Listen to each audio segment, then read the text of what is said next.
미국의 흑인 목사이자 인권 비폭력 인권운동가였던 분이 있어요. 바로 마틴 루터 킹 주니어 목사님입니다. 원래 이름은 마틴 루터가 아니었는데 그의 아버지가 개명을 해줬어요. 원래 마이클이었는데 마틴 루터처럼 종교개혁가 마틴 루터처럼 새로운 이 땅의 개혁을 선도하라. 그래서 마틴 루터 킹 주니어 목사님이에요. 여러분, 그분 하면 떠오르는 아주 유명한 연설이 있죠. 1963년 워싱턴 DC에서 20-30만이 운집해 있는 그들에게 명연설을 합니다. 뭐죠?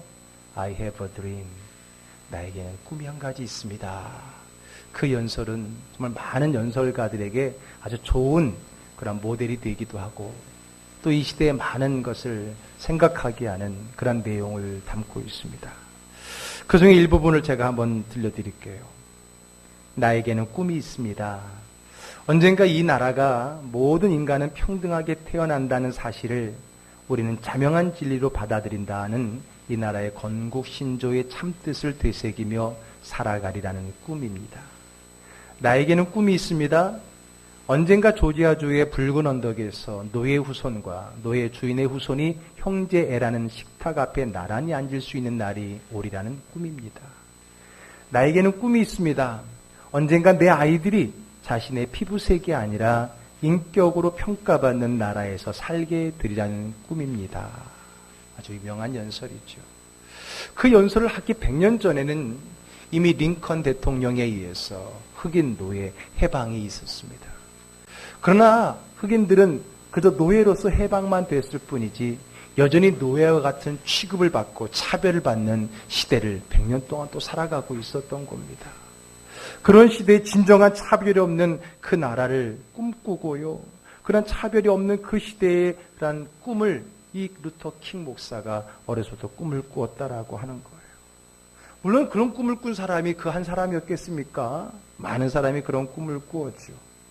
그러나 그 목사님은 꿈만 꾸지 않았습니다. 어려서부터 신앙생활을 하고 또 신학을 하고 목회자가 되면서 단순히 그러한 꿈을 꿈으로만 다두지 않고 그 꿈을 삶으로 실현하려고 노력했던 것입니다. 그 꿈을 이루기 위해서 거리로 나갔고 비폭력으로서 이 차별에 저항을 했었던 거예요.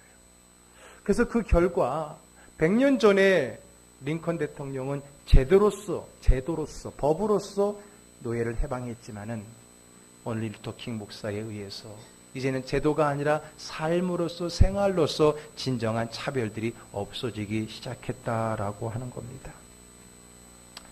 정진일 씨가 쓴 자기계발서가 있는데 책 제목이 참 재미있어요. 꿈이 없는 놈, 꿈만 꾸는 놈, 꿈을 이루는 놈. 이게 제목이에요. 꿈이 없는 놈, 꿈만 꾸는 놈, 꿈을 이루는 놈. 그런 자기계발서 책이 있는데 거기 서론에 이렇게 말을 썼습니다. 아무런 시도도 하지 않아 아무것도 이루지 못한 사람들은 죽을 때 껄껄껄 하고 죽는다고 한다. 그때 엄마 아빠가 원하는 대학이 아니라 내가 원하는 대학에 갈 걸, 꿈을 포기하지 말 걸, 공부를 더 해볼 걸 등등 이루지 못한 것들에 대한 아쉬움과 후회로 껄껄껄 하며 쓸쓸히 생을 마감한다. 사실 여러분, 꿈이 없는 사람은 없어요. 다 꿈이 있습니다. 근데 문제는 꿈만 꾸다가 끝내는 인생이 있는가 하면 그 꿈을 이루는 인생도 있다라고 하는 거예요. 그런데 여러분, 꿈이 늘 꿈으로만 머물게 되면은 사실 그 꿈은 점점 사라지게 됩니다. 그렇죠, 여러분? 여러분들 꿈이 막 커질 때가 있었어요.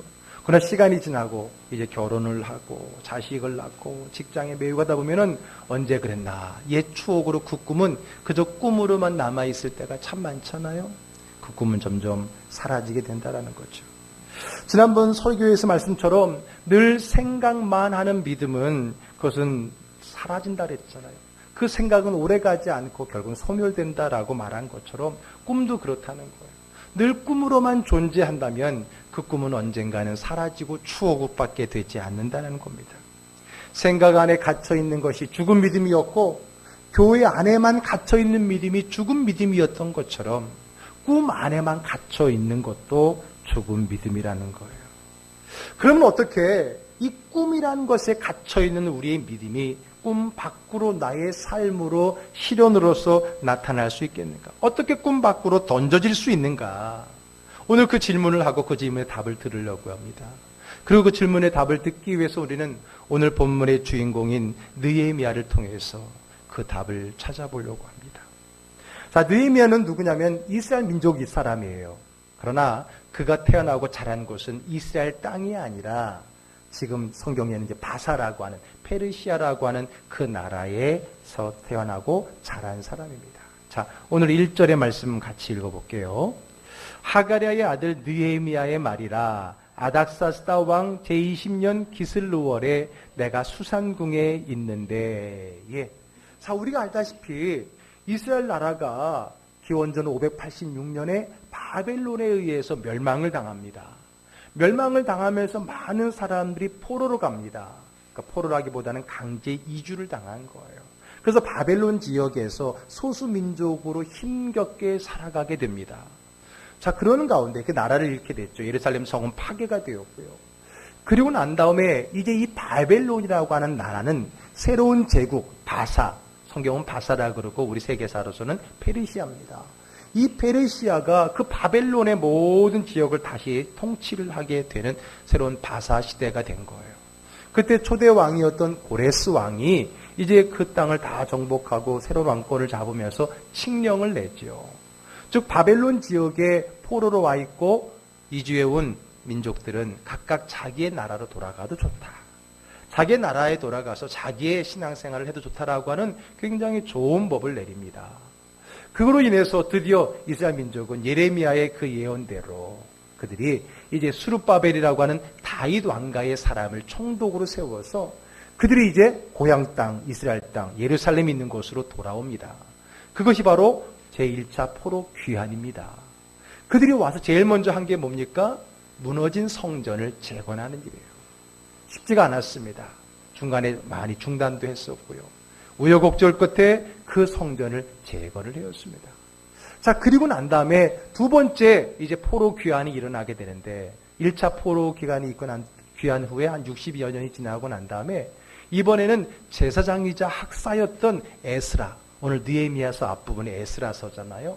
그 에스라가 제2차 포로 귀환에 주도를 합니다. 그래서 그가 돌아와서 성전은 재건했지만 여전히 피폐하게 살아가는 그들에게 이제 종교개혁, 신앙 훈련을 시키는 그러한 작업을 하게 되었다는 거예요. 그로부터 또 수년이 지난 때가 바로 오늘 본문의 때라고 하는 거예요.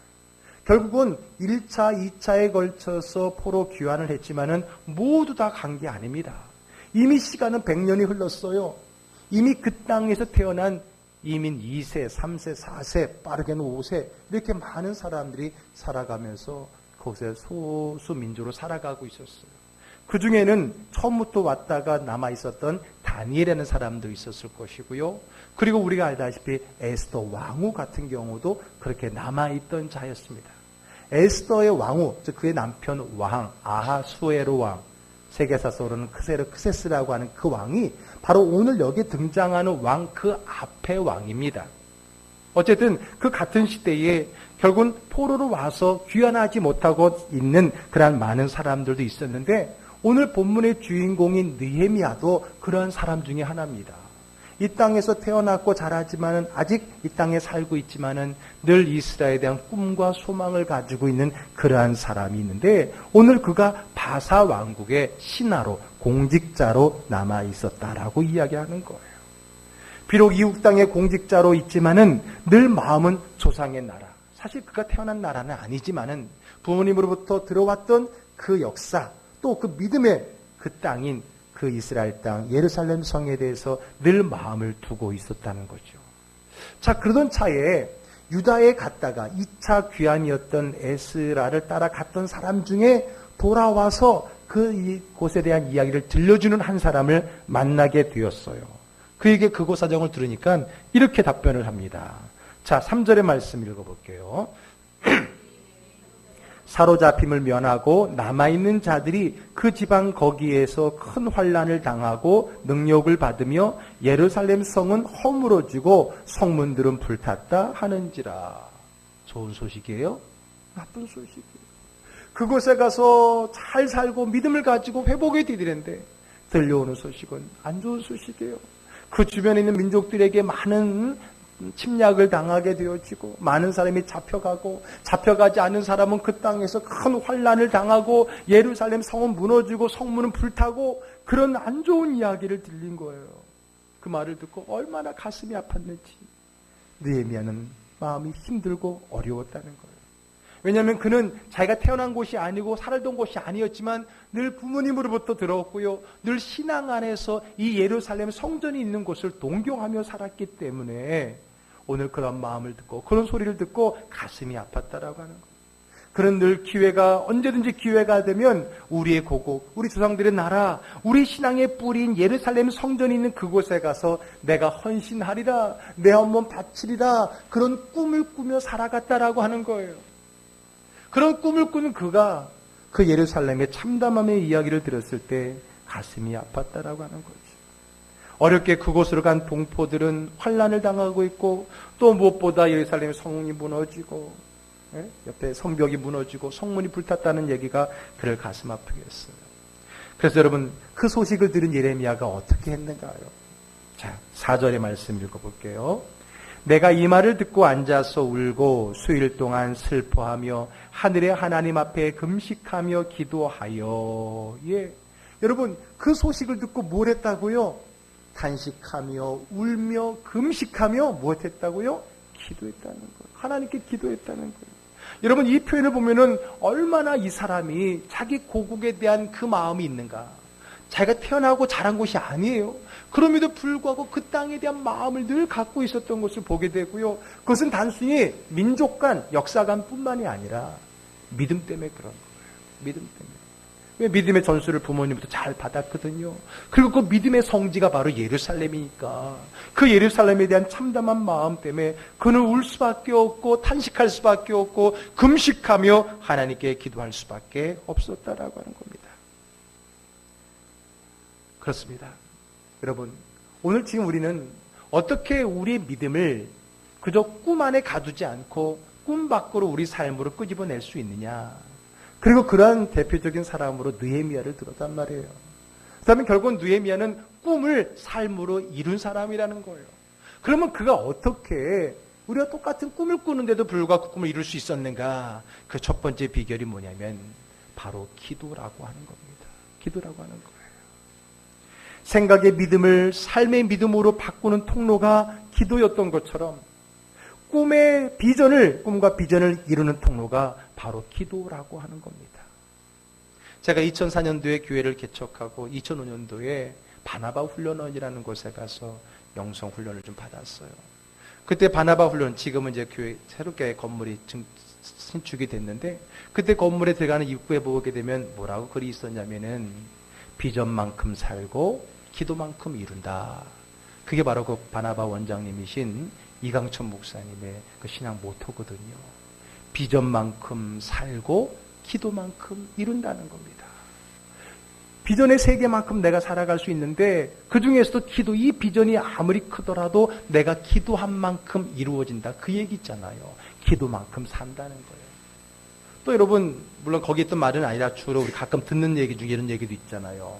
잠을 자면 꿈을 꾸지만은 기도하면 꿈을 이룬다. 이런 이야기 듣듯이 결국 이 기도라고 하는 것은 내 꿈에 있는 그 비전을 내 삶으로 이룸으로써 실현되고 정치하는 삶의 통로가 바로 기도라고 하는 것입니다. 내 생각 속에 머물러 있는 것을, 내 꿈과 내 비전에 그려진 것을 내 삶 밖으로 끄집어내는 힘이 바로 기도다라고 하는 거예요. 그래서 예수님께서는요, 우리에게 기도하라고 말씀하셨고 기도의 모델도 보여주셨어요. 우리 볼까요? 마태복음 7장 7절과 8절입니다. 구하라 그리하면 너에게 주실 것이요, 찾으라 그리하면 찾아낼 것이요, 문을 두드리라 그리하면 너희에게 열릴 것이니 구하는 이마다 받을 것이요, 찾는 이는 찾아낼 것이요, 두드리는 이에게는 열릴 것이니라. 우리 주님 말씀하십니다. 구하라고요, 찾으라고요, 두드리라고요. 그러면 열리고, 그러면 찾을 수 있고, 그러면 볼 수 있고 얻을 수 있다라고 말하는 거예요. 생각으로만, 꿈과 비전으로만 갖고 있지 말고 그것을 내 삶에 이루기 위해서 구하는 거, 기도하는 거, 구하는 거, 바라는 것, 하나님은 그것을 통해서 우리에게 이룰 수 있다라고 하는 그 통로를 우리에게 가르쳐주고 있는 겁니다. 야고보서도 이야기하고 있잖아요. 너희가 얻지 못하면 구하지 않았기 때문이다라는 거예요. 기도는 우리의 생각을, 기도는 우리의 꿈과 비전을 이루는 통로인 줄로 믿으시기를 바랍니다. 아멘. 그래요. 꿈과 비전이 생각에만 머물러 있다면 그것은요, 곧 사라집니다. 꿈과 비전이 생각 머릿속에만 있다면 그것은 곧 의심과 절망이라는 바이러스에 감염이 돼버려요. 그래서 여러분, 꿈을 오래 갖고 있으면 그게 막 점점 어느 정도 커지다가 그래서 계속 꿈으로만 갖고 있으면 나중엔 소멸되는 걸 많이 볼 수 있잖아요. 여러분들도 젊은 날에 큰 꿈이 있었는데 어때? 지금도 그 꿈 가지고 있어요?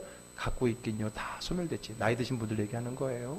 다 소멸되고 그냥 그거는 한낱 일장 충몽이다 그래서 그냥 꿈으로만 끝나버리는 경우가 얼마나 많이 있습니까? 왜 그런가요? 그 꿈을 그저 꿈으로만 간직하고 있었기 때문에 그래요. 그 꿈을 삶으로 끄집어내야 되는데 끄집어내는 통로가 뭐냐? 오늘 성경에 그것은 기도라고 이야기하고 있는 거예요.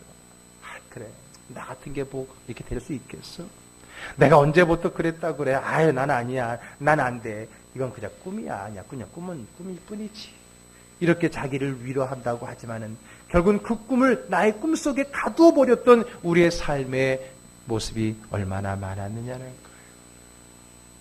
전에 한번 우리가 간증 영상으로 보았던 유태영 장로님, 유태영 박사님의 간증을 생각이 납니다. 그분은요, 저 전라도 인미실에서도 더 산골짜기에 아주 살았던 분이에요. 워낙 가난하고 농부지만은 땅도 없어. 그래서 그 아버지가 머슴이었어요.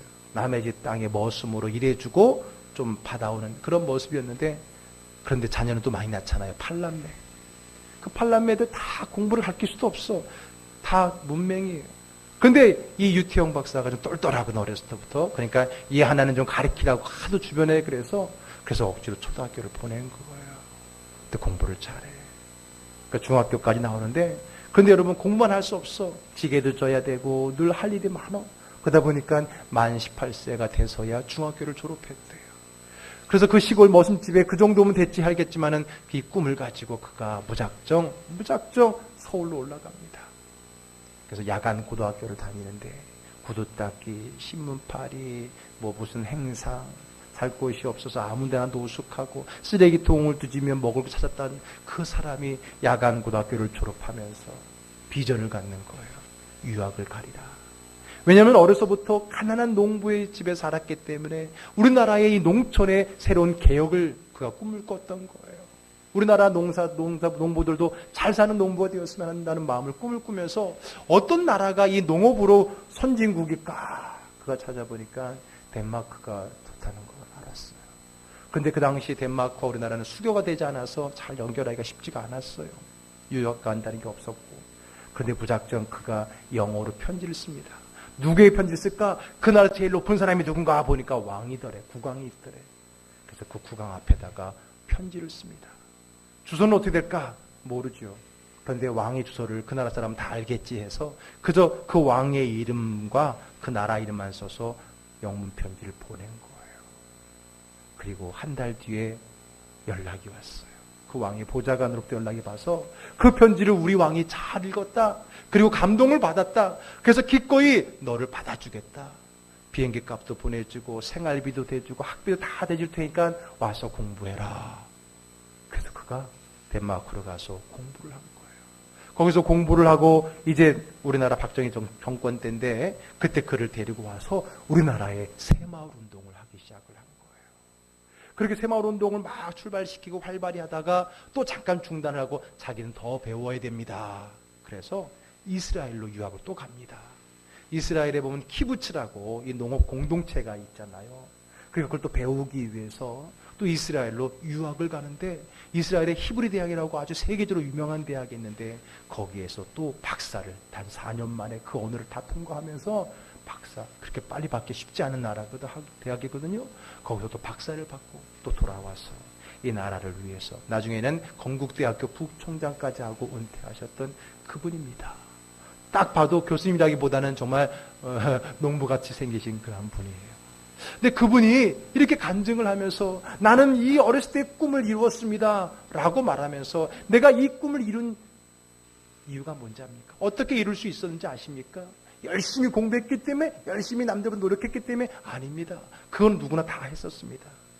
내가 이 모든 것을 이룰 수 있는 것은 다름 아닌 기도였습니다라고 간증을 하는 거예요. 그분이 살았던 그 산골짜기, 전기도 안 들어오는 그 산골짜기에 자기가 어렸을 때 교회가 하나 개척했다네요. 어느 전사님이 교회를 하나 개척을 했대요. 그래서 자기 어머님이 전도를 받아서 나가는데 자기도 어머님을 따라서 그 초등학교 5학년 때부터 새벽 기도를 나갔다는 거예요. 그리고 그 초등학교 5학년 때 시작한 그 새벽 기도를 지금까지도, 지금 80이 넘으셨거든요. 지금까지도 새벽 기도를 빼먹지 않고 한다라고 간증을 하고 있는 걸 봅니다. 그분은 말합니다. 내 꿈이 꿈으로 끝나지 않고 이룰 수 있었던 것은 기도였습니다. 그 어린 시절, 그 농촌에 정비도 들어오지 않는 그 기도실 밑바닥에 무릎을 꿇고 하나님 앞에 기도했습니다. 내 꿈을 위해 기도했습니다. 하나님, 내가 공부해서 하나님 이 농촌을 살리고 이 땅을 살리겠노라고 기도했고, 그 하나님은 그 기도를 들으셔서 나를 통해 하나님이 이 땅에 그람 농업의 부흥을 이룰 수 있었다라고 이야기하고 있는 겁니다. 그래요. 꿈은 많이 꾸지만 그 꿈이 삶으로 이어지기 위한 통로가 필요한데 그 꿈이 바로 기도라고 하는 겁니다. 기도는 생각을 현실로 바꾸어줍니다. 기도는 꿈과 비전을 현실로 바꾸어줍니다. 기도는 내일을 오늘이 되게 합니다. 여러분, 어떤 사람은 내일이 영원한 내일인 경우가 많잖아요. 그러나 기도는 내일을 오늘이 되게 합니다. 지난주 본문에서도 믿음의 기도는 병든 자를 구원한다라고 하지 않았습니까? 기도는 우리의 꿈이 현실되도록 만들어주는 축복의 통로라고 하는 거예요. 여러분, 기도해 보세요. 기도하면 자신감이 생깁니다. 기도하면 막 다 될 것 같은 그런 믿음이 생긴다라고 하는 거예요. 기도하면 희미한 생각들이 구체적인 아이디어로, 그림으로 그려지는 것을 볼 수 있어요. 경험해 보셨어요? 기도를 안 했으면 경험도 못 해보지. 기도해 보세요. 그냥 막 될 것 같아. 혹여나 기도 끝나고 돌아와서 다시 마음이 쓰러질지언정 기도할 때 그 마음을 느껴보세요. 막 다 될 것 같고요. 그리고 희미했던 것이 구체적인 그림으로 그려지는 경우가 많잖아요. 여러분들 아시겠지만 저의 설교의 특징은 시리즈 설교를 한다는 거예요. 한 주제를 가지고 한 달을 이렇게 주제를 나누어서 집중 설교를 한다는 건데, 개척 초기부터 그랬어요. 그게 그 설교 전 더 편해서. 근데 언제부턴가 한국교회에 이런 바람이 불기 시작했더라고요.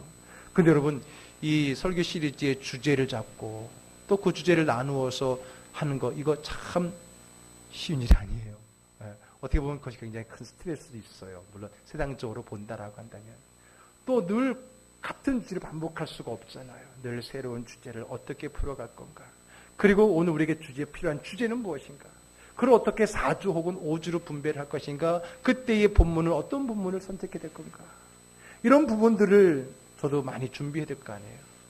근데 그런 부분들 또한 사실은 이 새벽재단에서 기도할 때 하나님이 주시는 그 생각들을 통해서 구체화되는 것을 많이 경험하게 됩니다. 기도는 내 머릿속에 있는 희미한 생각을 구체화시켜주고요. 그것이 내 삶으로 드러날 수 있는 길을 열어준다라고 하는 거예요. 기도하면 자신감이 생기고, 기도하면 없던 믿음도 생기는 줄로 믿으시기를 바랍니다. 이 기도가 바로 내 꿈과 비전을 내 삶의 현실로 끄집어낼 수 있는 첫 번째 통로라고 하는 것입니다. 느헤미야는 기도했어요. 자기의 꿈을 기도로 담아서 하나님 앞에 간절히 금식하며 기도했어요. 자, 이제 5절부터 마지막 11절까지는 바로 이 느헤미야의 기도입니다. 근데 가만히 기도 소리를 들어보면은 자기 민족에 대한 회개를 하고 있는 거예요. 우리 민족들이 하나님 앞에 범죄하여서 이렇게 나라가 망하고 흩어졌습니다. 그런 죄를 마치 자기 죄인 양 회개를 하고요.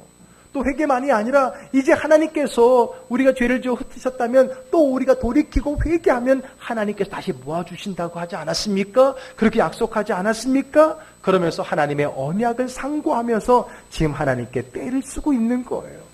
하나님이 우리를 구원해 주신다라고 하지 않았습니까? 좀 기억해 보세요 라고 말하는 거예요. 심지어는 이런 기도를 합니다. 10절 말씀 읽어볼게요. 이들은 주께서 일찍이 큰 권능과 강한 손으로 구속하신 주의 종들이요 주의 백성이니라. 예, 이들은 누구예요? 우리 민족 얘기하는 거예요. 우리 누굽니까? 하나님의 백성 아닙니까? 하나님의 자녀 아닙니까? 하나님이 애굽의 압제에서부터 구원해내신 하나님의 종들이 아닙니까? 그런데 왜 하나님 우리를 외면하십니까? 이렇게 지금 우리가 누구냐? 하나님의 사랑하는 백성이다라는 말하며 이야기하고 있는 거예요. 그러면서 마지막으로 이렇게 기도를 마무리합니다. 11절 읽어볼게요. 주여 구하오니 귀를 기울이사 종의 기도와 주의 이름을 경외하기를 기뻐하는 종들의 기도를 들으시고 오늘 종이 형통하여 이 사람들 앞에서 은혜를 입게 하옵소서 하였나니 그때에 내가 왕의 술관원이 되었느니라. 아멘. 잘 들어보세요. 지금 나의 기도를 들으시고 나를 형통케 하여 나의 기도를 들으셨다면 나를 좀 형통케 해주세요. 그래서 이 사람들 앞에서 이 사람들은 누구예요? 지금 바사 왕궁에 있다 그랬으니까 바사 오늘 아닥사스다 왕, 그 왕과 또 그와 관계된 사람들을 얘기하는 거예요. 하나님 나에게 형통하게 해서 이 사람들 앞에 내가 은혜를 입게 해주세요. 좀 내가 할 수 있는 일을 열릴 수 있도록 도와주세요라고 기도한 거예요. 근데 자 성경을 잘 보세요. 하였나니 그 말은 뭐예요? 그렇게 기도했더니 어떤 일이 일어났어요? 그때에 기도를 하고 난 후에 어떤 일이 일어났어요? 내가 왕의 술관원이 되었느니라 라고 말합니다. 여러분 오늘 본문의 이 11절의 이 표현이 굉장히 중요한 거예요. 하나님 앞에 내 꿈을 기도로 아뢰고 난 다음에 하나님 이 꿈을 이룰 수 있도록 하나님 나를 좀 높여주시고 나에게 기회를 주세요라고 기도를 했더니 그때 내가 이런 관직에 올라가게 되었다는 거예요. 자, 이 말은 뭡니까? 이 말은 그랬더니 내가 술 맡은 관원이 되었다라는 말은 결국은 이 관직에 올라가게 하신 분이 누구라고요? 하나님이시라는 거예요. 기도에 대한 응답이라고 하는 것을 고백하고 있는 것 같은 거예요. 그가 그러면 이 수산궁에서 무슨 일을 했는지는 모릅니다만 그러나 이 기도 후에 그는 술관원으로 승진을 했다는 거예요. 여러분 지난번 요셉의 이야기 때도 거기에 감옥에 들어왔던 떡 맡은 관원과 술 맡은 관원을 이야기했지만은 단순히 왕의 술 따르는 신하가 아닙니다. 왕이 마시는 술을 관장하는 거예요. 왕은요 많은 테러와 암살의 위험이 있습니다. 그가 먹는 것들에 대해서 철저하게 조사를 해야 돼요. 독이 없는지. 그런 여러분 그것을 조사하는 사람이 자기가 믿을 만한 측근이어야 되지 않겠습니까? 독인데도 불구하고 없다 그러고 먹으라면 큰일 나는 거잖아요. 마지막 왕에게 입으로 들어가기 전에 마지막 그 필터가 그 사람인데 그러니까 믿을 만한 사람 그 사람의 권력도 있고 왕에 가장 가깝게 있는 측근이기 때문에 권력도 있는 거거든요. 하나님께서 이렇게 기도했더니 자기를 그 관직에 앉히셨다라고 오늘 고백하고 있는 거예요. 결국 오늘 이 11절의 고백은요, 이 관직은 내가 노력해서 내 힘으로 내 능력으로 얻은 것이 아니라 하나님께서 기도의 응답으로 허락하셨다라고 하는 고백이 들어간 거예요. 그리고 내가 이렇게 기도한 즉 이스라엘 민족과 조국을 위한 일이라는 걸 고백하는 거예요. 결국 내가 이 관직을 하나님 나에게 주신 것은 나 잘 먹고 잘 살라고 주신 거라고요? 아니에요. 내가 기도한 제목 뭐예요? 이 나라 민족, 내 나라 내 민족, 힘들고 어려움을 당하고 있는 폐허가 된 우리 민족을 위해 일하겠습니다 라는 기도에 대한 응답으로 주신 거기 때문에 지금 내게 주신 이 자리가 그 기도 응답의 자리이고 그것을 위한 자리, 사명의 자리라고 하는 그 고백이 오늘 본문 속에 들어가 있는 것입니다. 이게 왜 중요한가? 여러분, 이게 왜 중요한가? 우리 스스로 돌아보세요. 하나님께 뭔가 목적을 가지고 기도를 했고요. 하나님은 그 기도에 의해서 응답하셨는데 첫째는 그 응답 후에 그것이 하나님이 내게 기도 응답으로 주신 것인지도 잃어버려요. 기도는 했는데 잃어버리는 거야. 그저 내가 열심히 했으니까 여기까지 왔겠지. 아니면 나는 운이 좋아서 여기까지 왔겠지. 이렇게 하나님께서 기도의 응답으로 주신 자리를 하나님께서 주셨다라는 감사가 없고 확신이 없는 삶이 있다는 거예요. 또 하나 그 기도의 응답으로 주셨다면 그 기도에 맞게끔 그 사명의 자리를 사명으로 감당해야 되는데 기도는 기도고 이건 이거야. 이러고 살아가는 사람이 얼마나 많아요. 여러분 지금 오늘 우리의 자리가 여러분들이 있는 그 자리가 하나님께 간절히 믿음으로 구하여 얻은 기도의 자리고 그리고 기도할 때 하나님께 분명히 사명으로 이런 삶을 살겠습니다 약속하며 얻었던 자리인데 우리는 잃어버리잖아요. 하나님이 주신 것도 잃어버리고 내가 왜 이 자리를 하나님에게 주셨는지도 잃어버려요. 오로지 나의 이신양면, 나의 편리, 나의 성공을 위해서만 활용하며 살아가는 사람이 얼마나 많습니까? 여러분, 그 꿈을 기도로 이루는 것도 참 중요하고 그런 사람이 많지 않지만 더 중요한, 그 다음 단계 중요한 것은 그 이룬 것을 기도대로 살아가는 것도 중요하다는 것을 믿으시길 바랍니다. 그러므로 여러분, 우리의 꿈이 우리의 삶으로 던져지기 위해서는 기도라는 통로가 필요하고요. 두 번째는 하나님의 사명으로 감당해야 돼요. 그 믿음이 없이는 이룰 수가 없는 거예요. 기도로 얻었지만은 믿음으로 활용하지 못해서 다 빼앗긴 사람들을 저는 많이 봤습니다. 하나님 앞에 간절히 기도하고 약속을 가지고 기도해서 얻은 거지만은 결국은 그 기도대로 살지 않고 약속대로 살지 않아서 그 얻은 것을 다 빼앗겨 버려서 나중에 껄껄껄 하면서 후회하는 사람을 얼마나 많이 봤는지 모릅니다. 여러분, 물론 앞으로도 하나님께 구하여 얻어야 될 것도 많이 있지만 이미 하나님 앞에 구하여 얻은 지금의 이 자리를 소중히 여기시고 감사하고 사명대로 살아가기를 주의 이름으로 축복합니다. 그렇지 않으면 하나님이 빼앗아 가실 수 있어요. 여러분, 이거 심각한 이야기. 여러분의 그 자리를 그러므로 오늘 이 느헤미야가 내가 이렇게 기도했더니 그때 하나님께서 나에게 이렇게 되게 하셨다라고 하는 이것은 단순한 상황 설명이 아니라 이 모든 것이 하나님의 은혜요, 그러므로 하나님의 뜻대로 이 사명을 감당하겠습니다라고 하는 그의 결단이고 고백이고 간증이고 신앙이라는 것을 우리는 알아야 됩니다. 느헤미야는 분명히 알았어요. 하나님이 나에게 이 자리를 주셨다는 것을. 느헤미야는 분명히 알았어요. 이 자리가 나를 위한 자리가 아니라 내가 기도했던 우리 민족을 위한 자리라는 걸 알았어요. 그래서 그는요, 그 자리에서 자기의 유익을 위해서 살지 않았던 겁니다. 그래서 그는 결국은 어떻게 합니까? 이제 왕의 측근이 되었잖아요. 왕하고 가깝게 있을 일이 많잖아요. 그래서 그 왕에게 더 열심히 하고 그의 환심을 사게 됩니다. 그러다가 어떻게 됩니까? 어느 날 자기의 수심이 가득한 모습을 봅니다. 물론 예루살렘을 생각하니까 그런 얼굴이 저절로 생기기도 하고 또 왕에게 뭔가 부탁하기 위해서 약간의 연고를 했을 수도 있겠죠. 그러나 그 모습을 보자 왕이 묻습니다. 왜 그러냐? 어디 어려운 일이 있느냐? 힘든 일 있어? 내가 도와줄게. 그런 말까지 듣게 된 거예요. 그때 느헤미야가 서슴없이 자기 민족에 대한, 자기 고향 땅에 대한 그 아픔의 이야기를 하면서 내가 할 수만 있다면 그에게 가서, 그 나라에 가서, 그곳에 가서 내가 돕고 싶다는 말을 한 거예요. 하나님이 결국 나에게 준 그 자리를 나의 유익이 아니라 사명으로 감당한 거예요. 그 말을 들은 왕이 또 감동을 받습니다. 그리고 기꺼이 내가 허락한다고, 아니 기꺼이 내가 도와주겠다라고 말합니다. 그게 바로 2장의 이야기예요. 자, 2장 7절로 한번 가보겠습니다. 7절과 8절 있습니다.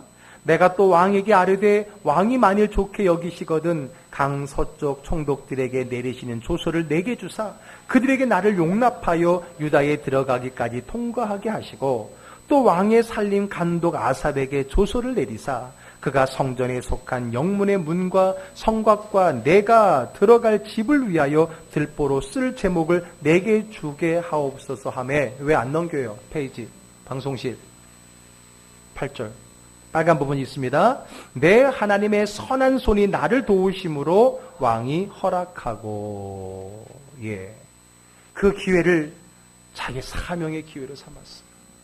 하나님이 주신, 기도 응답으로 주신 그 일을, 그 자리를 믿음으로 활용했다는 거예요. 여러분의 지금의 자리가 하나님의 기도 응답으로 주었는데 하나님과 무관하게 그 일을 하고 있다면, 아까도 말씀드렸죠, 언제 혹시 그것을 빼앗길 수 있다는 거예요. 그러나 오늘 그 자리를 믿음으로 감당합니다. 왕에게 기꺼이 이야기합니다. 그래서 가는 길 도와주시고 뿐만 아니라 내가 가서 무너진 성벽을 재건할 수 있도록 재정적, 물적, 자원적인 도움을 달라는 거예요. 그랬더니 맨 마지막에 빨간 부분 뭐예요? 내 하나님의 선한 손이 나를 도우심으로 왕이 어떻게 했다고요? 허락했다는 거예요. 할렐루야. 아멘. 왕의 허락을 받게 된 겁니다. 왕의 조서를 들고 왔기 때문에 다른 사람이 막을 수도 없었고요. 기꺼이 왕의 조서를 내밀었더니 많은 재료들을 구할 수가 있었어요. 그래서 그가 이제 유다 총독이 되어서 이제 세 번째 포로 귀환이 되는 거예요. 그래서 느헤미야가 세 번째 포로 귀환의 선두주자가 되어서 사람들 데리고 무너진 성벽이 있는 예루살렘으로 가서 단 52일 동안에 무너진 예루살렘 성벽을 재건하는 놀라운 역사의 주인공이 되게 되는 겁니다. 여러분, 느헤미야에게는 꿈이 있었습니다. 어려서부터 우리 조상들의 땅, 우리 믿음의 터전, 이스라엘 땅, 예루살렘, 그것이 회복되기를, 그 회복에 내가 쓰임받기를 꿈을 꾸고 있었어요. 그러나 그런 꿈을 꾼 사람 많아요. 그러나 그 꿈을 이룰 수 있기 위해서 그는 무엇했다고요? 기도했습니다. 눈물을 흘리며 단식하며 금식하며 기도했어요. 그러자 하나님께서 그 길을 열어주셨어요. 그 다음에 어떻게 했어요? 그 열어준 길을 나를 위해 사용했나요? 아니에요. 기도한 대로, 하나님께 약속한 대로 내게 주신 그 사명을 가지고 그 일에 하나님 앞에 쓰임받게 나아갔을 때에 하나님께서 그 꿈이 이루어질 수 있도록 드디어 그가 믿음의 땅 예루살렘에 가서 그 무너진 성벽을 단 52일 만에 회복하고 재건할 수 있는 그 꿈을 이룰 수 있게 했다라고 하는 겁니다. 이것이 믿음입니다. 이 기도가, 이 사명이 그러한 믿음의 삶이 믿음이에요. 그래서 히브리서 11장 1절은 이렇게 우리에게 정의를 해줍니다. 읽어볼까요? 믿음은 바라는 것들의 실상이요 보지 못하는 것들의 증거니. 그래요. 믿음은 바라는 것, 기대하는 것, 꿈이잖아요. 소망이잖아요. 비전이잖아요. 그것을 실상이다. 그것이 현실되게 하는 거다. 보지 못하는 그 꿈을 증거다. 되게 하는 것이다라고 성경은 우리에게 말해주고 있습니다. 사랑하는 즐거운 교회 가족 여러분, 여러분들에게 꿈이 있는 걸 알아요. 그러나 그 꿈은 시간이 지나면 사라집니다. 그 꿈을 이루기 위해서 기도하십시오. 기도로 주어진 그 답에 대해서 기도한 대로 하나님 앞에 약속한 대로 사명으로 살아가시고 실천하십시오. 그래야 할 때 여러분들의 꿈은 꿈이 아니라 여러분들의 현실이 될 겁니다. 여러분들의 내일은 내일이 아니라 오늘이 될 것입니다. 그러한 복을 함께 누리는 죽은 자의 믿음이 아닌 부활하고 산 자의 믿음으로 살아가는 저와 여러분 되기를 주의 이름으로 축복합니다. 아멘. 기도합시다.